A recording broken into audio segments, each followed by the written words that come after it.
इसलिए हमेशा ये प्रयत्न करते रहना चाहिए, भगवान से प्रार्थना करते रहना चाहिए कि हमें संत मिला दे, हमें संतों की सन्निधि में पहुंचा दे, हमें संतों की सेवा मिल जाए। संगस्ते स्वथते प्रार्थ्य संग दोष हरा ही ते। ये संत जो होते हैं ना, वो स्याही शोकता की तरह होते हैं। अब ये जो नए नए बालक हैं ये तो नहीं समझेंगे, पर जो पुराने पढ़े भये हैं, जो स्याही की गोली पीस के स्याही बनावत काए और सरकंडे की कलम बना करके जो पढ़ते थे, फिर स्याही अचानक से फैल जाती थी तो एक जो है फोम का गद्दा सा रहता था तो वहां पे डाल देते, सो पूरी स्याही को सोख लेता था हैं, और भाई सोख के सो अपनी वहां में बोतल में दोबारा निचोड़ लेते। स्याही सोखता जिस पे होता था, क्लास में सब पे तो होता नहीं था, क्लास में काऊ काऊ पे हो तो बाकी बड़ी इज्जत होती थी, क्योंकि टाइम पे यदि भाई बाकी इज्जत नहीं करेंगे तो फिर वो देगो नहीं है। तो बस स्याही शोकता से स्याही को हम सोख करके दोबारा से अपने बुद्धिका में भर लेते थे हैं? अब वो जो स्याही शोकता जैसे स्याही को सोख लेता है, ऐसे ही संत के सन्निधि में हम चले जाएं तो संत हमारे विकारों को भी ऐसे ही सोख लेता है, जैसे स्याही सोखता स्याही को।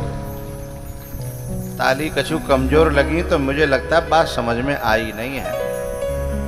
तालियां बता देती हैं कि बात घुस गई है हृदय में, और कमजोर होती है तो बता देती हैं कि बात तो कोई ज्यादा समझ में आई नहीं है।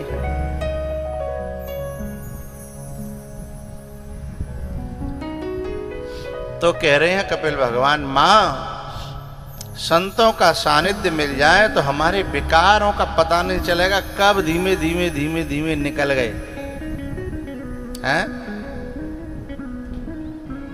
संतों की जो दृष्टि होती है ना, संत साक्षात महादेव होते हैं, बुद्ध पुरुष होते हैं वो, और उनकी नजर जो है अग्नि के समान होती है, जो विकारों को ध्वस्त कर देती है। तो जब ऐसी अग्नि के सामने यदि हम बने रहेंगे, पर उनके सामने टिकना भी बड़ा मुश्किल होता है। गुरुओं के सामने, संतों के सामने हर व्यक्ति की हिम्मत नहीं होती।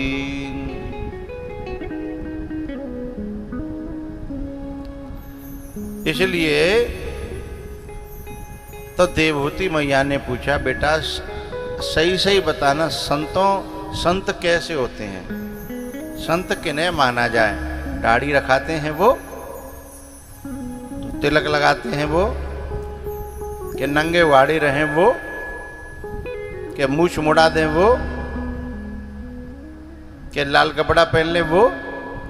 बोले नहीं, संत का इनसे ये एक चिन्ह है, अपनी परंपराओं का सम्मान है, उनके अपनी परंपराओं का चिन्ह धारण करना अच्छी बात है, लेकिन इनके धारण करने से कोई संत मान लिया जाएगा, ये संभव नहीं है। असली संत की पहचान तो कुछ और है। देवहूति ने कहा तो वो मुझे भी बताओ। तब जो है कपिल भगवान अपनी मां को कहते हैं, मां संतों की पहचान ये है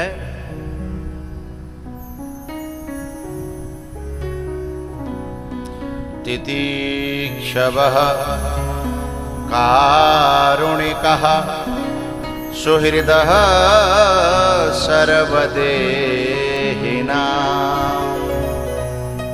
अजातशत्रवः शान्ताः साधवः साधुभूषणाः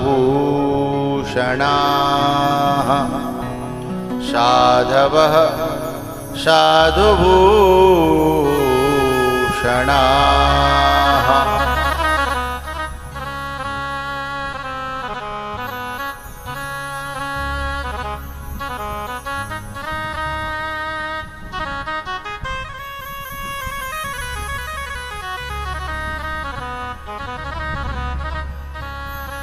साधु कैसे होते हैं, कपिल भगवान बता रहे हैं कि मां, परमात्मा की प्राप्ति में जो बाधा डाले उस विघ्न को वो सहन नहीं करते। बोले तो जो तितिक्षा से अपने शरीर को इतना मजबूत कर लेते हैं कि कोई विघ्न उन्हें रोक न पाए। सर्दी, गर्मी, भूख, प्यास, दुनिया का मान सम्मान, ये मान सम्मान बहुत रोकता है। ज्यादा सम्मान होने लगे वहां भी रुकने का मन होता है, लेकिन साधु वहां रुकता नहीं है। बोले यहां तो डूब जाएंगे हैं, और जहां अपमान हो वहां भी नहीं रुकता है, क्योंकि वहां भी राग द्वेष बनेंगे फिर। हाँ, तो तितिक्षवः वो इनकी परवाह नहीं करता।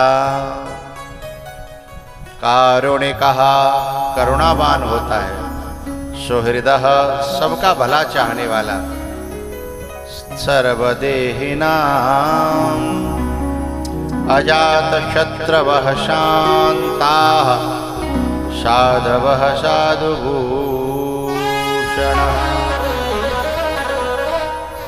अजातशत्रवः शान्तः। बोले साधु जो होता है ना, संत जो होता है ना, उनकी कुछ क्रियाएं रहती हैं, स्वभाव रहते हैं, उनसे पता चलता है, बेस से पता नहीं चलता। बोले एक आध बताओ। बोले करनित करहि राम पद पूजा।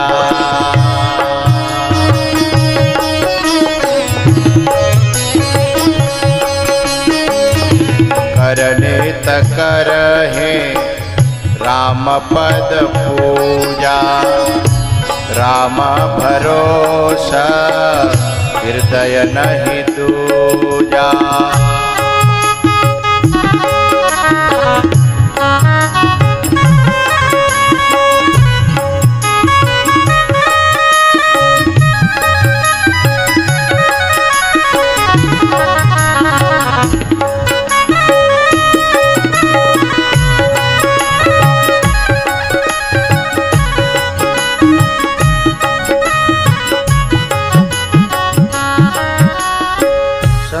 पहचान क्या है?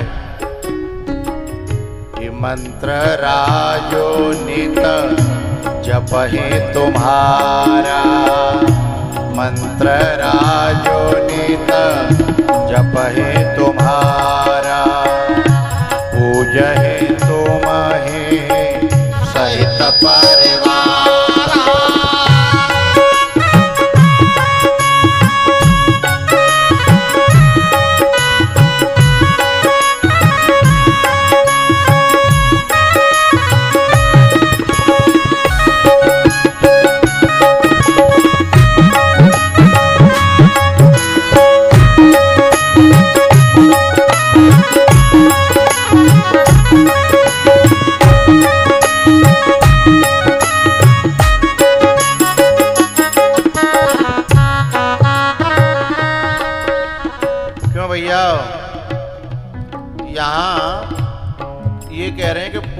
तुम्हें सहित परिवार, पूरे परिवार के संग तुम्हारी पूजा करें। और ये बात तो बड़ी कठिन है। आज तो परिवार ही इतने गड़बड़ हैं, कोई जा रहा हो वन में, कोई जा रहा हो सन में। ए भैया कार्यकर्ताओ,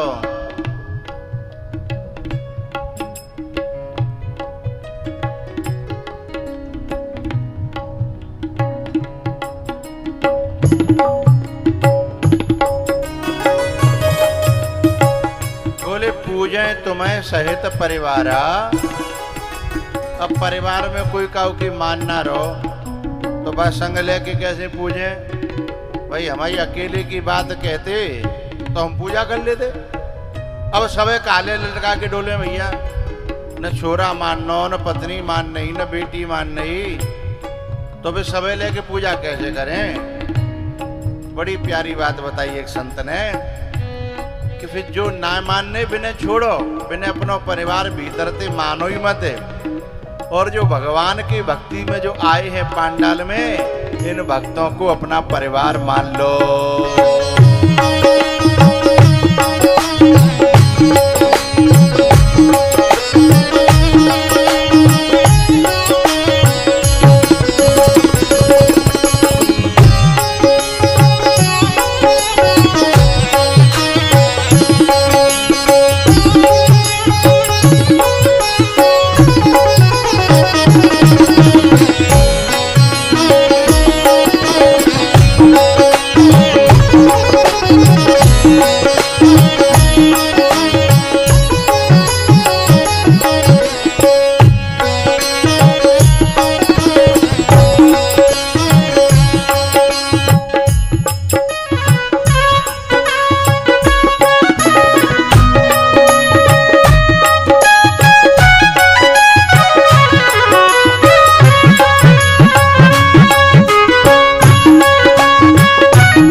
और क्या पहचाने?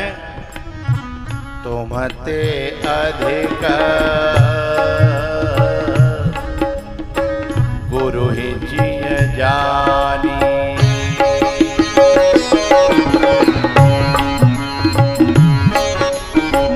तुमते अधिक गुरु ही जिय जानी।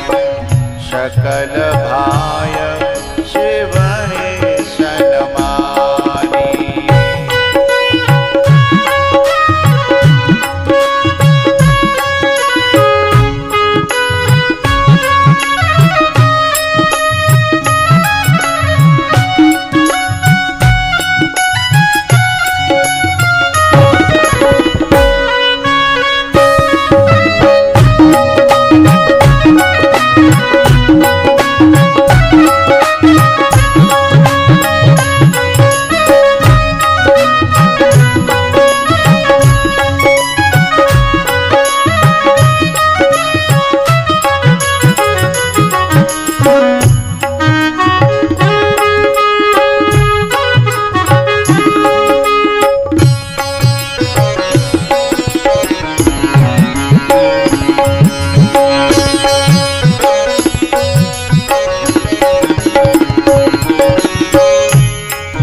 गुण तुम्हारा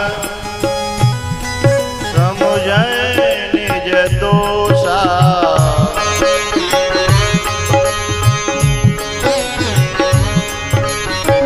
जेहि सब भाते तुम्हारा भरोसा।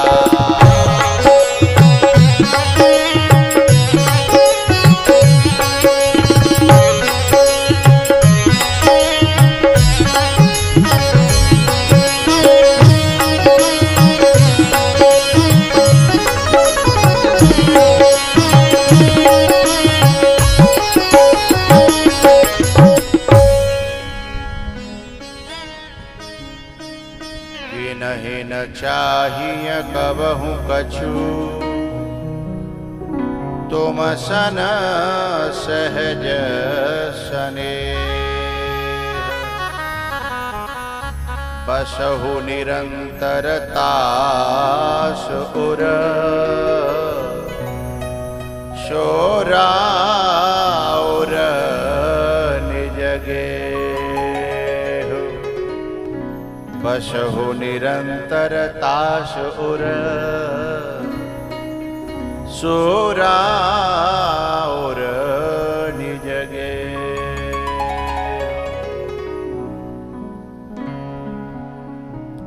भैया जिनका संत स्वभाव होता है वो संगति करने के योग्य हैं। मयि अनन्येन भावेन भक्तिम कुर्वन्ति ये दृढ़ाम मत्कृते त्यक्त कर्माणस त्यक्त स्वजन बांधवः।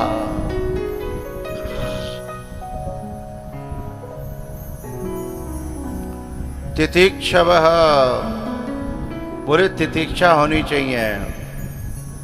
किसी के जैसे बूंद आघात सहें गिर कैसे और खल के बचन संत सह जैसे।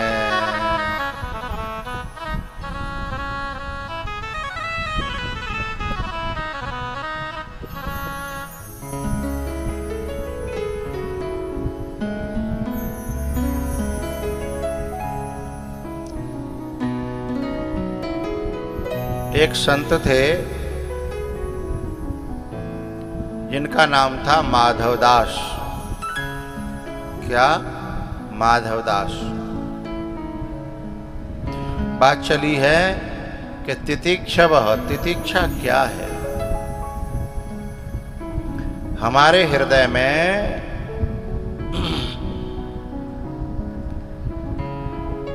हृदय में किसी के कटु वचन से क्षोभ पैदा न हो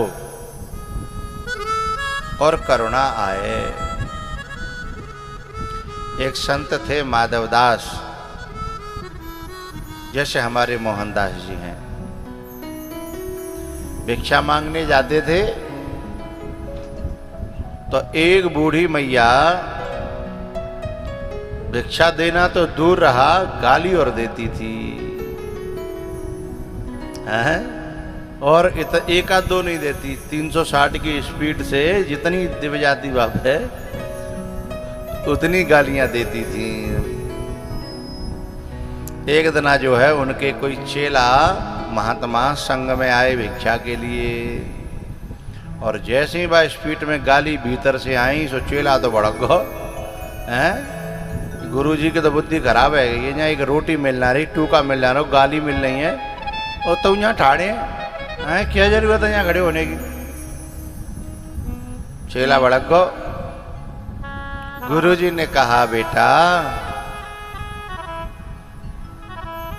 मीठो मीठो गप गप कड़वो कड़वो थू थू, ऐसा नहीं करना है साधु को। मीठा भी लेना है तो कड़वा भी लेना है। कहीं प्रणाम भी मिलेगी तो कहीं गाली भी मिलेंगी। तुम गालियों से भागोगे और प्रणाम से चुपक जाओगे तो साधु नहीं बन पाओगे। अच्छा बेटा एक बात बता, तो पते कछु ले रही तो ना है ये डोकरी कछु न कछु, चाहे गाली ही सही दे ही तो रही है, कछु न कछु दे रही है। अब चेला मन ही मन सोच रहे हो गुरु जी की तो बुद्धि खराब है गई। बताओ जिन्हें गाली वैसी लग रही है जैसे कोई रसगुल्ला मिल रहे हो हैं।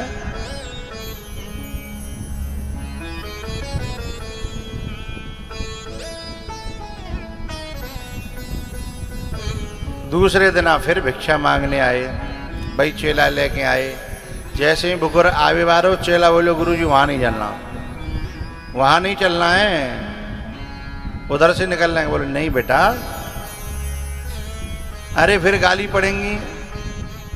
गुरुजी ने कहा गाली तुमसे चिपकती थोड़ी हैं? जब वो गाली आती है तो अपने आप को परीक्षण किया करो, बुरा लग रहा है कि भला लग रहा है, कि क्रोध आ रहा है, क्या हो रहा है।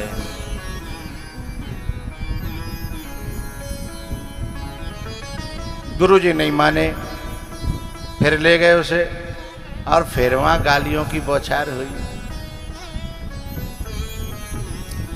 तीसरे दिन फिर गुरुजी चले भिक्षा के लिए, चेला बोले हम ना जा रहे हैं, तुम्हें गाली सुनने को शौक है तो तुम जाओ, और तुम वहां जरूर जाओगे वह डोगरी के जहाँ है। आज तक उसने रोटी का टूका तो दिया नहीं है सिवाय गालियों के।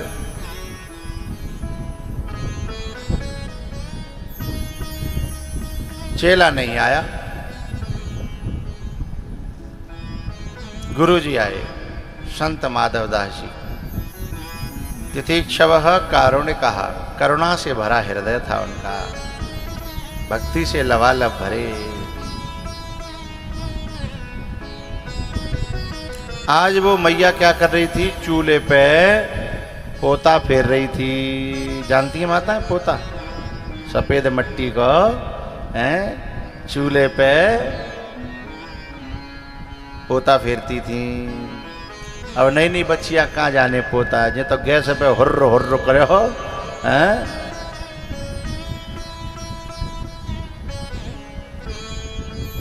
अच्छा वैसे अभी गाँव में चूल्हे तो होंगे हैं?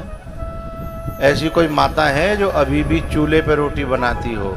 ऊपर हाथ खड़ा करें जिनके यहाँ चूल्हे नहीं। ईमानदारी थी तनी कमुना बना रही, मुझे सब पता है। ईमानदारी थे जिनके यहाँ चूल्हे पे रोटी बनती हो अभी, ऊपर हाथ करें। कभी कभी नहीं, रोज। हाँ नीचे आ गए आधे, ठीक है नीचे कर ले। इन माताओं को मैं नमन करता हूँ, व्यासपीठ से शुभकामना देता हूँ। ये माताएं एक तरह की भक्ति कर रही हैं, अपने परिवार को स्वास्थ्य प्रदान करने की भक्ति है। वो जो गैस पे बना रही का बेऊ पेट तो भरी रही है घरवालों को हैं, जो गैस पे बना रही हैं, कुकर पे बना रही हैं, कुकर में बना रही हैं, पेट तो भर रही हैं, लेकिन जो स्वास्थ्य मिलना चाहिए हैं वो अपने परिवार को नहीं मिल पा रहा है। क्योंकि गैस की रोटी तो गैस बनाएगी, हैं? गैस की रोटी तो गैस बनाएगी। चूल्हे की रोटी एक आध ज्यादा भी खा जाओगे ना तो नुकसान नहीं करेगी, और गैस की रोटी एक आध कम खा लो तो भी वो पीछे ते अपनो काम करेगी, हैं? तो अरे मैया जिनके यहाँ चूल्हे चल रहे हैं उनको मेरी व्यासपीठ से शुभकामनाएं। खूब फलो फूलो, खुश रहो, देश को स्वास्थ्य बढ़ाओ। और जो गैस ते बना रही का बेऊ फलो फूलो खैर बिनते कोई मेरी दुश्मनी ना है। हाँ पर ठीक है। अच्छा मैं यूँ ना कह रहा हूँ कि गैस ने फेंक दो, बखत जरूरत के लिए गैस राखो हैं, चौमासे के लें, एक वांदी अप्पड़ के लें, है ना, तो गैस राखो, लेकिन चूल्हे को प्रयोग करो और गैस साइड में सहायता के लिए रखो हैं।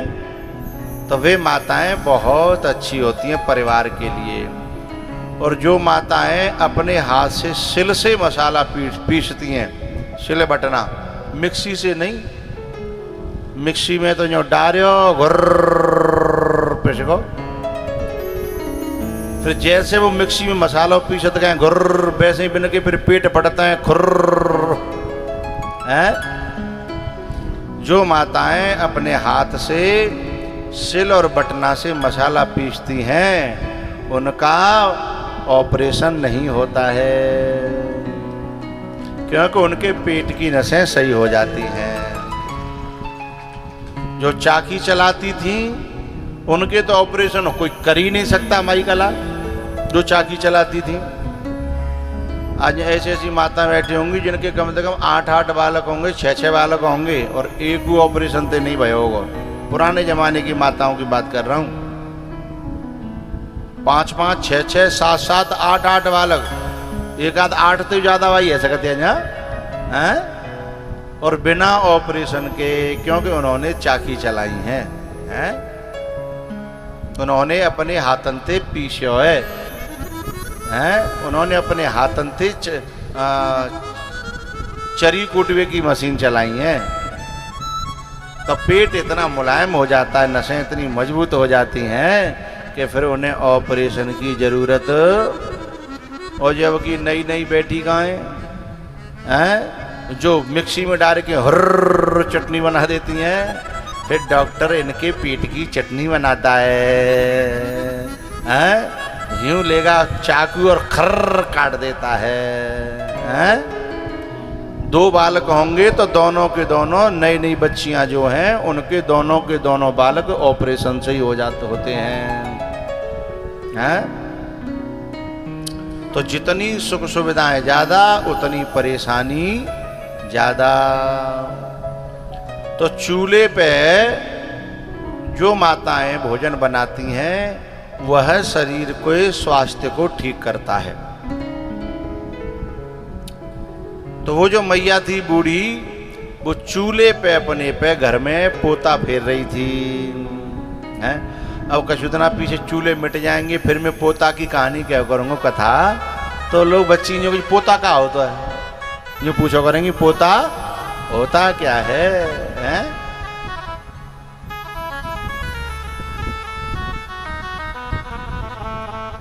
तो चूल्हे पे जब वो पोता फेर रही थी, उतने देर में माधवदास जी आगे द्वार पर। सीताराम आवाज लगाई और डोकरी गुस्सा में बैठी थी। अच्छा, आपको पता है ये डोकरी क्यों गुस्सा करती थी साधु पे? जाके छोरा की बहू हती, जाके छोरा की जो बहू थी 12 साल है गई, कोई बालक नहीं है रो, तो वहां में चिड़ी चिड़ाई बैठी जे कि बोले न कोई भगवान न कोई महात्मा न कोई देवता, मैं कछु करी ना रो, मेरी बहू के 12 साल है गए, कोई बालक ना।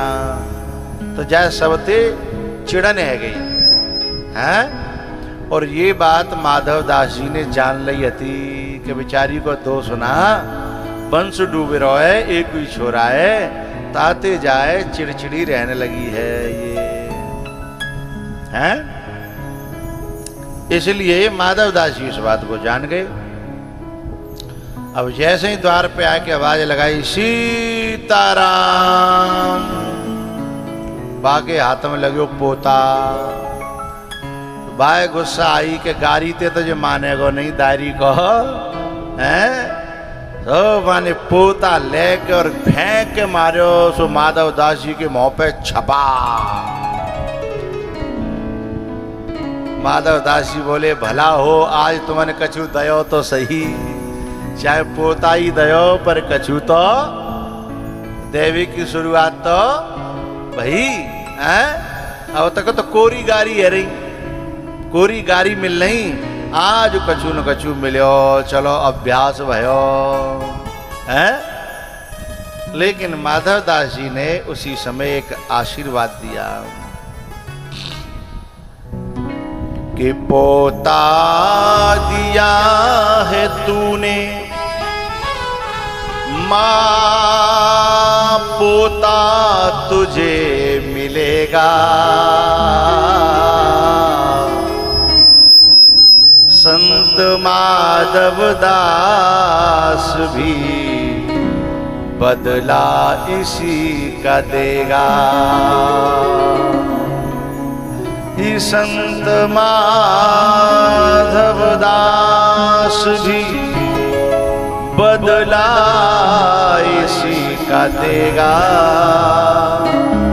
पोता दिया है तूने, जा पोता तुझे मिलेगा।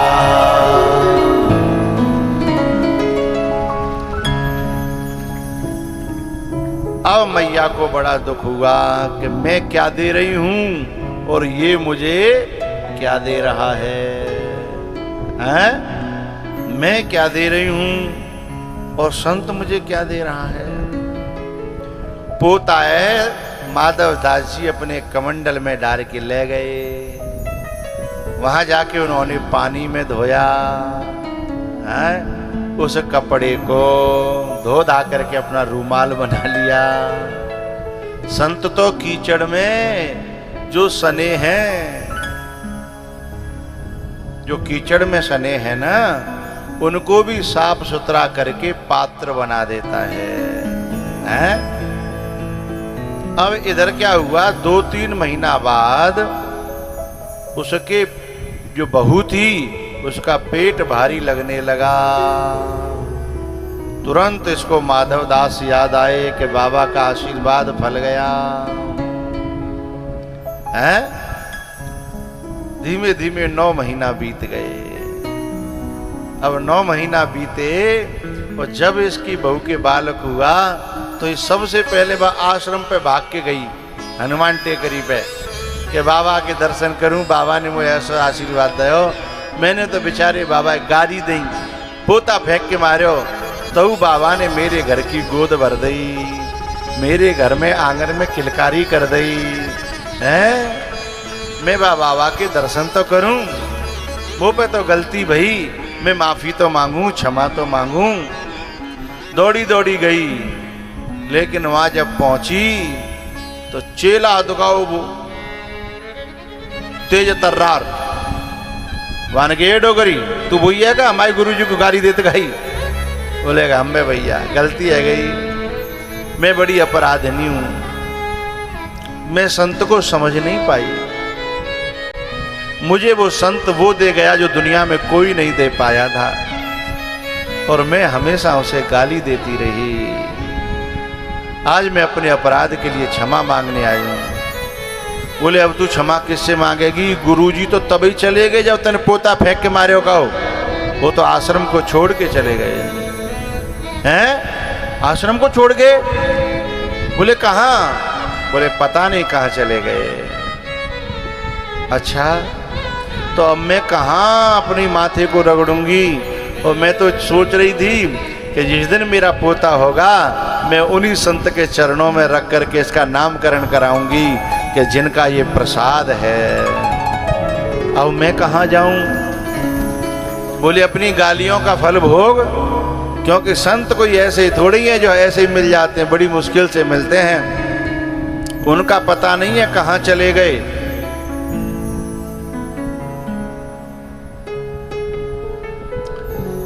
संतों की कथाएं चल रही हैं, तुम लगे हो अपनी धनामनी में।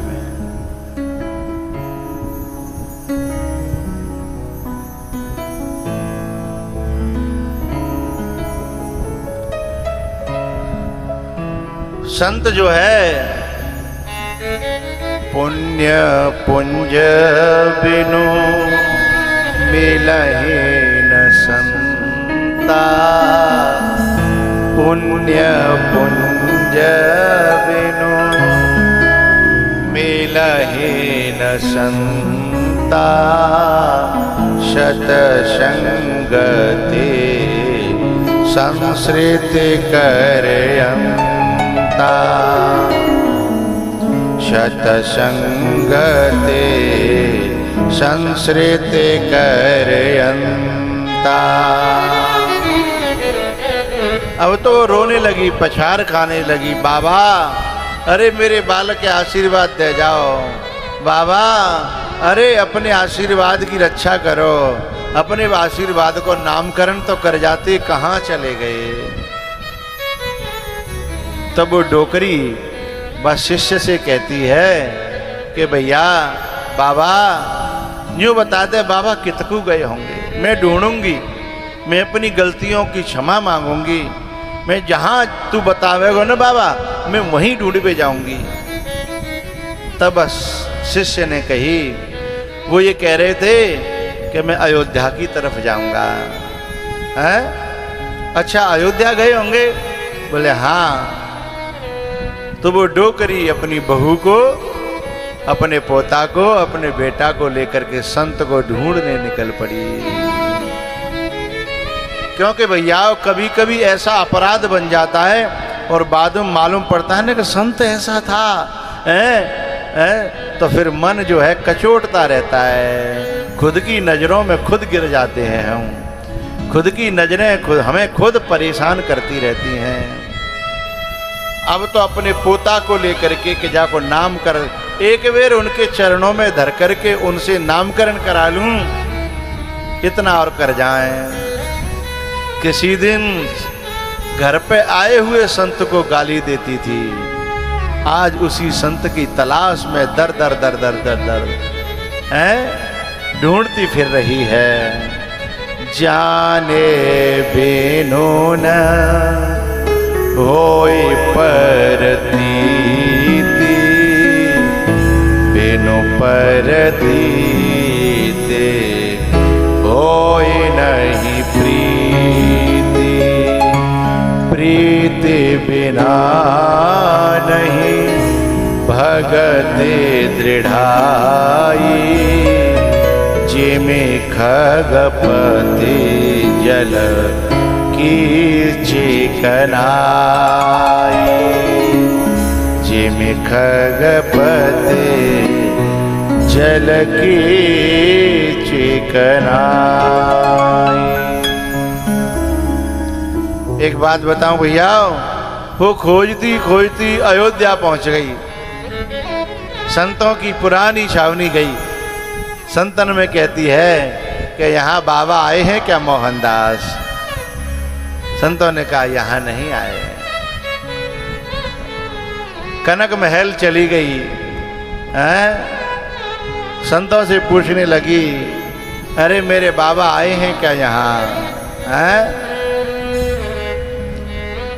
बोले भैया यहाँ नहीं आए। दशरथ महल गई,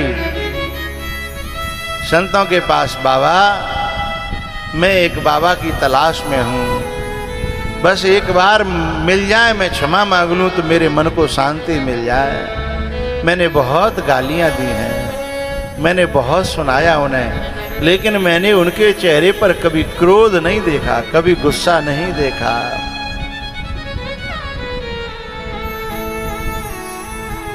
दशरथ महल गई, हनुमान गढ़ी पे गई, लेकिन कहीं अता पता नहीं मिला।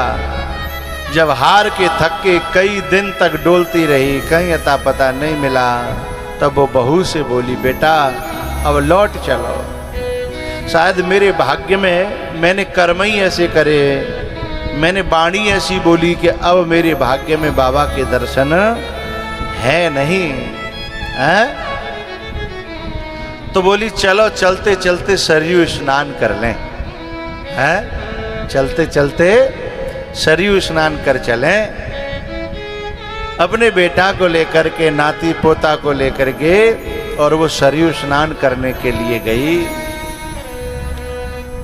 रेती की तरफ से, जहां रेती थी सरयू मैया की, स्नान किया और सरयू मैया को प्रणाम करके बोली, ए माँ, बाबा की तलाश में आए थे, हमें मिले नहीं, तेरे से अर्जी लगा के जा रहे हैं, कभी तेरे तट पे आए तो उन्हें मेरे यहाँ भेज दीजिएगा। मैं अपनी पूरी गालियों का हिसाब किताब करना चाहती हूँ। मैंने मुंह पे पोता मारा था, उसके लिए रो रो करके मैं क्षमा मांगना चाहती हूँ। हे सरयू मैया, ऐसी कृपा करना। ऐसा कहकर के चली तो एक संत जो है पीठ फेर करके रेती में और माला लिए हुए जप कर रहे थे। सोचा चलो इन संत को प्रणाम कर चलें। और जो है संत को प्रणाम करने के लिए जैसे ही वो गई और चेहरा देखा, एकदम याद आ गया, अरे बाबा माधव दास बाबा। तो उसने कहा, हाँ मैया। सोई चरणों में लोटपोट हो गई, बाबा मैं तुम्हें ढूंढते ढूंढते कहाँ से आई हूँ। आंखों में अश्रु आ गए। मैंने बहुत गालियां दी थी बाबा, मैं दुर्वचन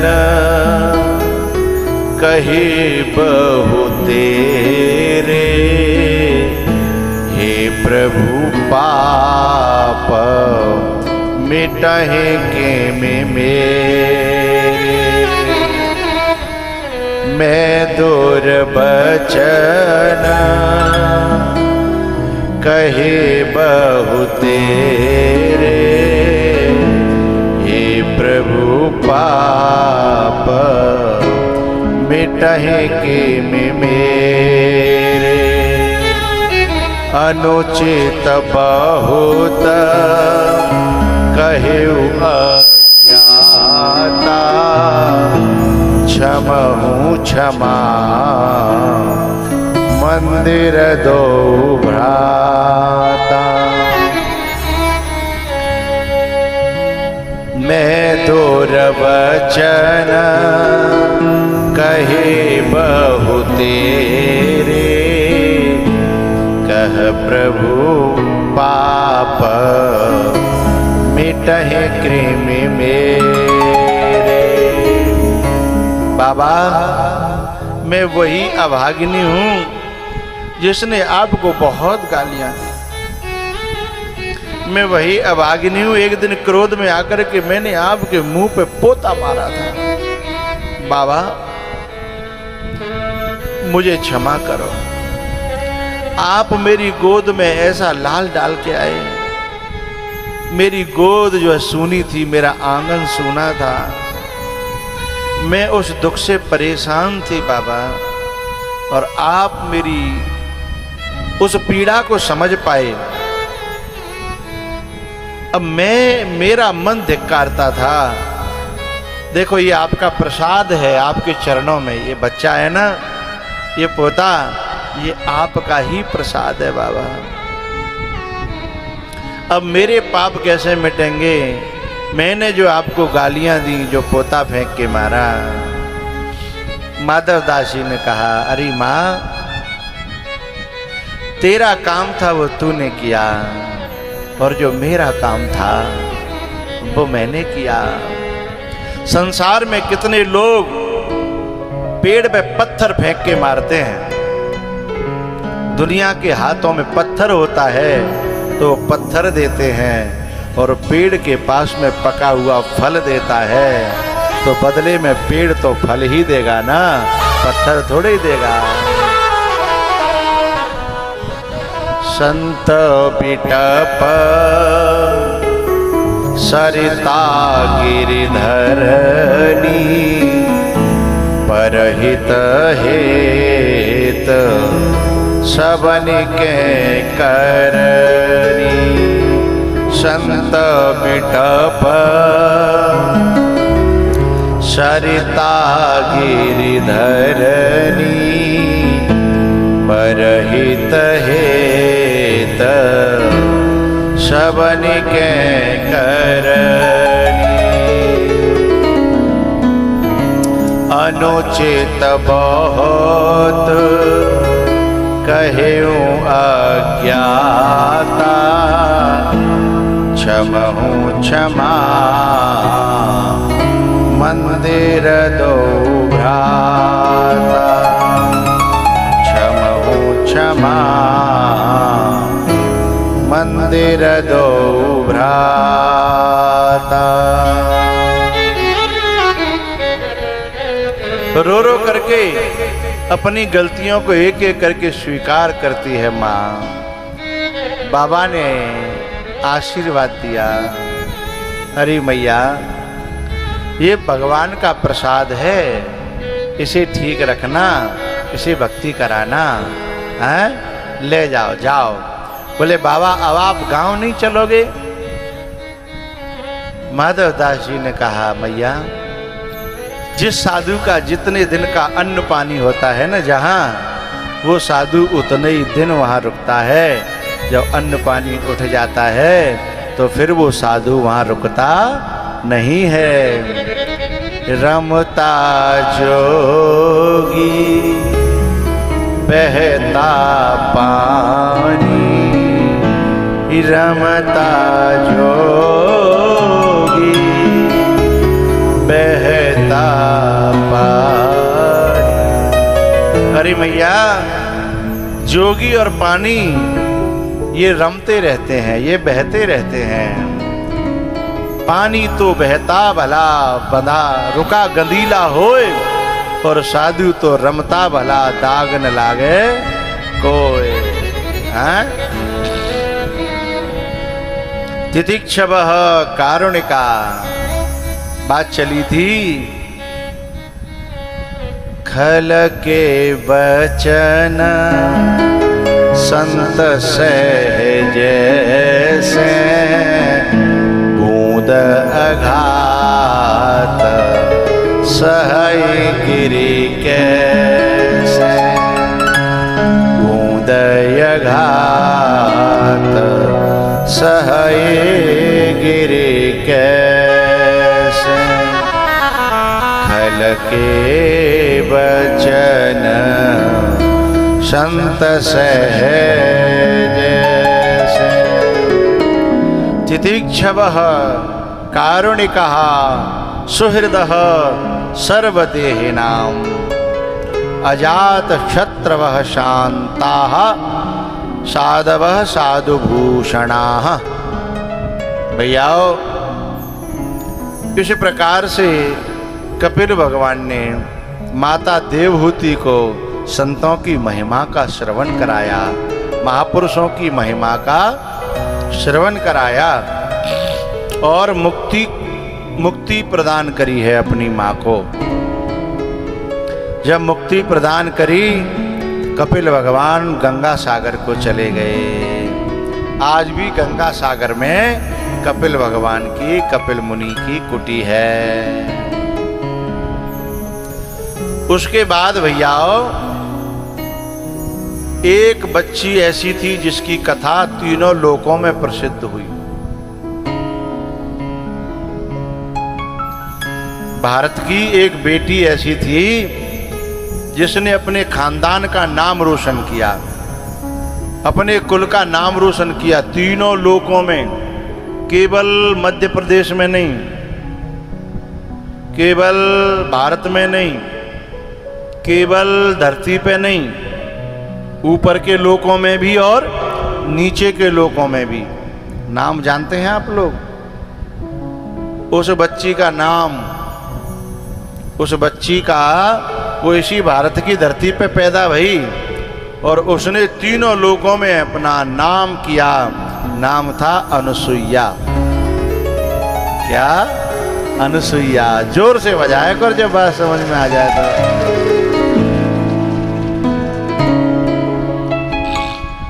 अनुसुईया ने बचपन से ही ऐसी तपस्या करी, ऐसी साधना करी, ऐसी तपस्या करी कि उसकी खुशबू तीनों लोकों में फैलने लगी। आप लोगों ने सेंध देखी है? सेंध, बाजरा के खेत में, मक्का के खेत में सेंध जब पक जाती है ना, तो ऐसी खुशबू आती है कि चलता हुआ आदमी रुक जाता है। भैया कहूँ पक गई है ना, है जो सेंध होती है। अच्छा, जब कच्ची होती है तो बेल को छोड़ती नहीं है वो। एलईडी में देखिए, इसकी बात कर रहा हूँ, सेंध की। देख रही हैं कि नहीं? ये पक जाती है तो कैसी खुशबू आती है ना? ये कच्ची होती है तो दांत खट्टे कर देती है, कड़वा कर देती है मुंह, लेकिन जब पकती है तो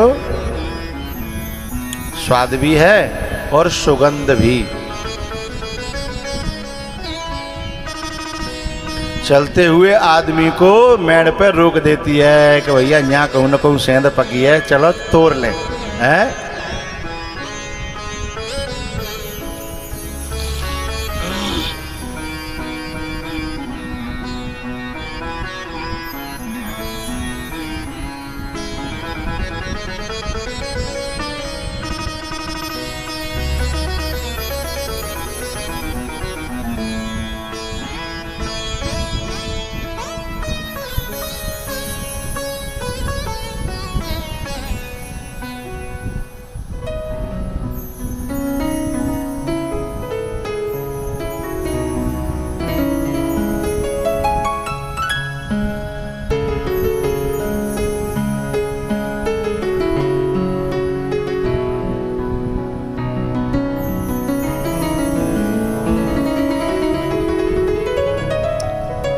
लेकिन ये जो सेंध है ना, इसकी खुशबू एक ही दिशा में जाती है। जिधर हवा लेके जाती है, हाँ या ना बोलो, जिधर को हवा लेके जाएगी उसी दिशा में इसकी खुशबू जाएगी। लेकिन जब कोई तपस्वी तप करेगा, जब कोई कन्या तप करेगी, जब कोई साधु भजनानंदी हो जाएगा है, तो उसकी खुशबू केवल एक तरफ नहीं जाएगी, उसकी खुशबू चारों तरफ दसों दिशाओं में फैलती है। उसे कोई हवा रोक नहीं सकती, कोई दीवार बंद नहीं कर सकती। उसकी खुशबू ऐसी फैलती है कि अनसुईया जी की खुशबू कहां तक फैली? बैकुंठ तक, कैलाश पर्वत तक, ब्रह्मलोक तक। ब्रह्माणी, रुद्राणी और लक्ष्मी जी तीनों परेशान है गई कि मृत्यु लोक में ऐसी कोई नारी है जिसका यश हमसे भी ऊपर जा रहा है, हमसे भी ऊपर। जो काहू की सुनहि बढ़ाई, श्वास ले जनो जोड़ी आई, श्वास ले जनो जोड़ी आई। तीनों से सहन नहीं हुआ अनसुईया का यश। जब तीनों से सहन नहीं हुआ तो क्या हुआ?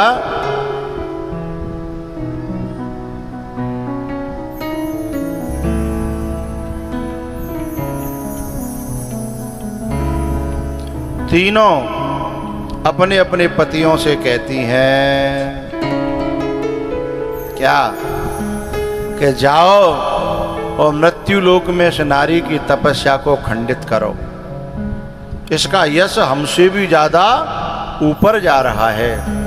तीनों देवों ने बहुत समझाया, अरे देवी ये गलत बात है, किसी के तप को तुम बढ़ा न सको तो कम से कम खत्म तो न करो, नष्ट तो न करो। लेकिन तीनों अड़ गई, बोले ना, हम तो चाहते हैं कि जल्दी से जल्दी तुम तीनों जाओ। एरी मैया, कोई पड़ोसन तुम्हारे दिल को दुखाए दे तो फिर यूं कहते हो आ जान दे पप्पू के पापा है। अच्छा लड़ाई भैया तुमते और घसीट रही हो पप्पू के पापा है जी, गलत बात है ना है। एक दिन आप पैसा बोल ले लंच में या कल लेके जाने परसों, मामी जी नाम आयो बड़ा पप्पू। क्या बड़ा पप्पू? तो अब मैया लड़ाई तुमसे होती है तो फिर अपने आदमी को क्यों घसीटती हो?